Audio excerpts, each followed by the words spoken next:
Yeah, I'm the type of person that just expects my equipment to keep up with me. Yeah.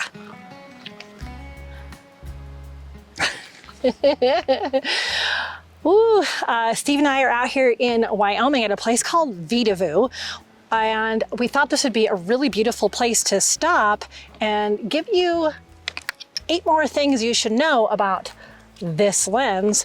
This is the Sony 200 to 600 millimeter G lens. We've done a few videos about this lens on the channel. You can check them out. Ooh, that Wyoming wind just picked up. It's nice. But we're always thinking about and discovering other things that we want to tell you about this lens. So I've got my list, hold on. We just saw a coyote down in the field, which is really cool. So my primary camera is a Sony A1. And when we're out in situations like this, I always have the 200 to 600 on. Steve, what camera do you have? A7R4. Yes, so Sony A7R4, we both often have this lens. We have a teleconverter, but honestly, we don't put it on here very much. It's really great to have that teleconverter with the tripod, but that's not even on my list. That's bonus. You're welcome. But here's another like 8 things that we think you should know or that we've noticed about this particular lens, especially if you're considering getting it. The first one, I thought it would be interesting to tell you. In one of the videos we talked about these lenses here, or these buttons being programmable, the ones on the lens. Now there's 3 buttons. When you program it, it's for the same thing. So all 3 buttons do the same thing. And by default, it's on focus hold. But I took a little video of me going through the menu on the A1 here. So to do this, you go into your menu, you go all the way down to the suitcase, which is yellow. You scroll over to Operation Customize, which is number 3. And then here you can see the custom key settings for photos, videos, and playback. So this is what we're doing for photos. You go to the side. This is for all the different buttons on the camera, but if you scroll down to the bottom of the left side of the screen, you're gonna see the lens. So the lens, it'll show like a number 1 for right here, as you can see. And if you scroll over to that and press the center button, all these different functions you could put on this one button, depending on how you want to shoot. And you can set it for being something different for photos, videos, and playback.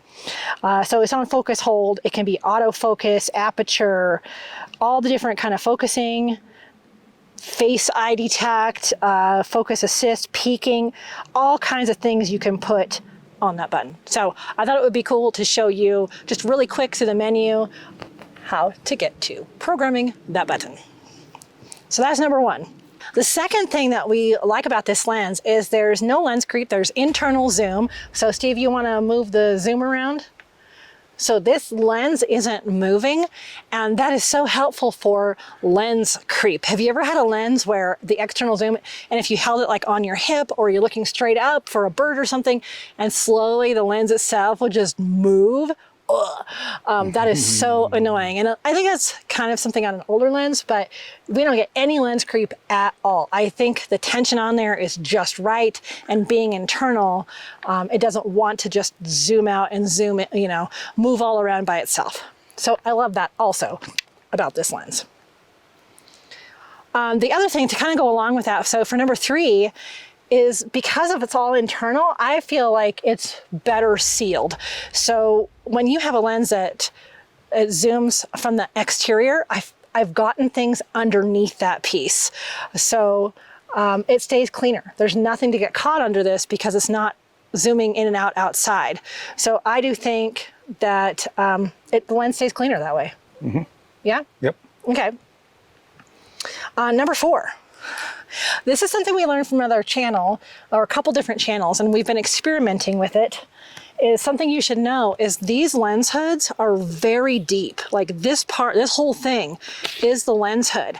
And this applies more, I think, in the wintertime when you're going from hot environments to cold environments. Heat gets trapped in here.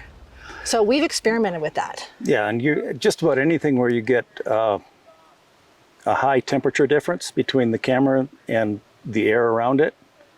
Also in Colorado, if you've got, especially in the wintertime, if it's cold and then you step into the Colorado sun, you can get some atmospheric gradients.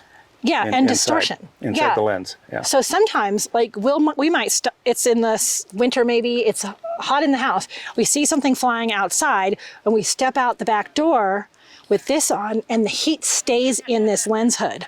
And so that can have some distortion. So I would say play with taking lens hoods off for some of those. We're in the habit now of taking them off almost all the time. When we drive around, I like to keep it on for protection. But if I think it's hot out or there's that weird difference, I take it off. So that's something really to experiment with. Yeah, if you're ever dealt with telescopes or in astronomy, you're real used to trying to equalize the temperature of your telescope with the surrounding air. Yeah. And I was kind of surprised to see the effect at times with these cameras. I thought that they were just a little bit too small, didn't magnify enough, but they do. It can make a big difference. Yeah, agreed. There's a lot more we can say about lens distortion. If I remember the guy who talked about it, I'll put the link to his video in the comments in the description because it was a really good video. Yeah. Really gave me a lot to think about. So the fifth one is the heavy versus the balance. And this is a heavy lens. It's not G Master, so it's not you know, an f2 or even f4. So it's not as heavy as it could be, which a lot of people comment about. I get it, but I feel like it can get a little bit heavy if you're doing something like when the geese came by and I was holding this camera up for a long time and they were just all around me and I didn't want to use a tripod. But it's actually well balanced. And this was a good point Steve had. You feel like it's pretty well balanced, Yes. the weight. Yeah. Yeah. Especially, I use a gimbal head. Yeah. And when I'm especially photographing birds, flying birds, and I'm changing my altitude angle a lot, I don't feel like I'm getting into places where it's a little bit too heavy on one side, so I overshoot what I'm aiming at. Oh.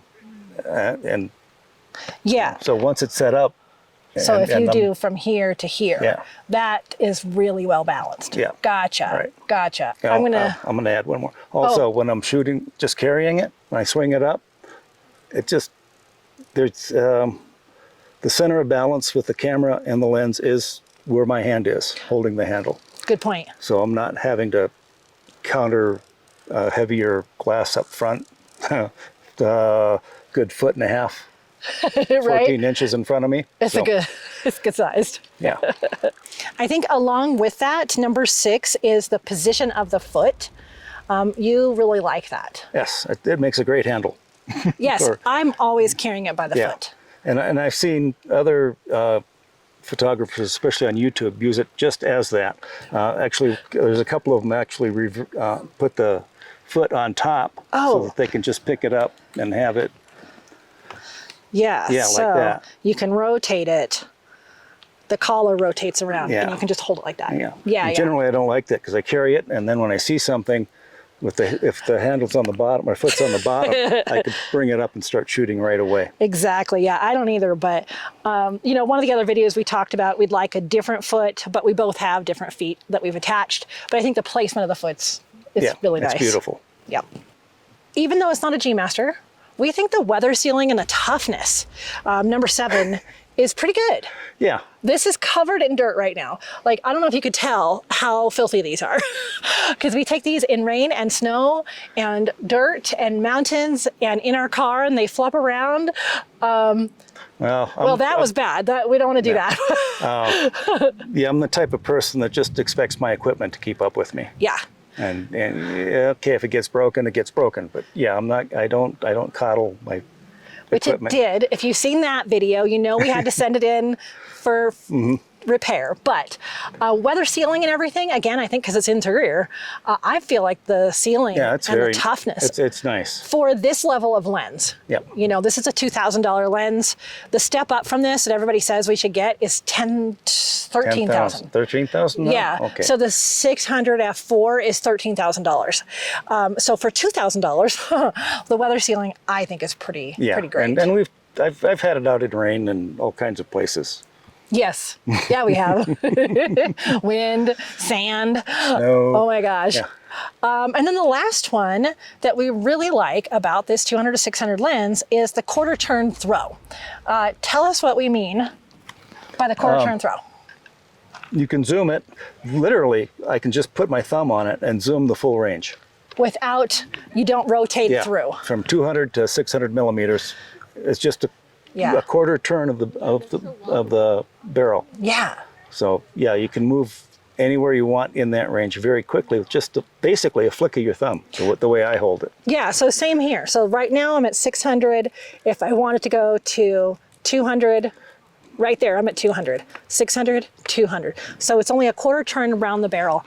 That is amazing. That's so helpful, because how frustrating is that to have to, you feel like you're turning it around 3 times. You don't want that.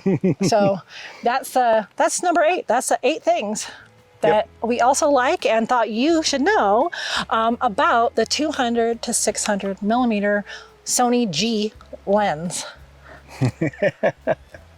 Okay.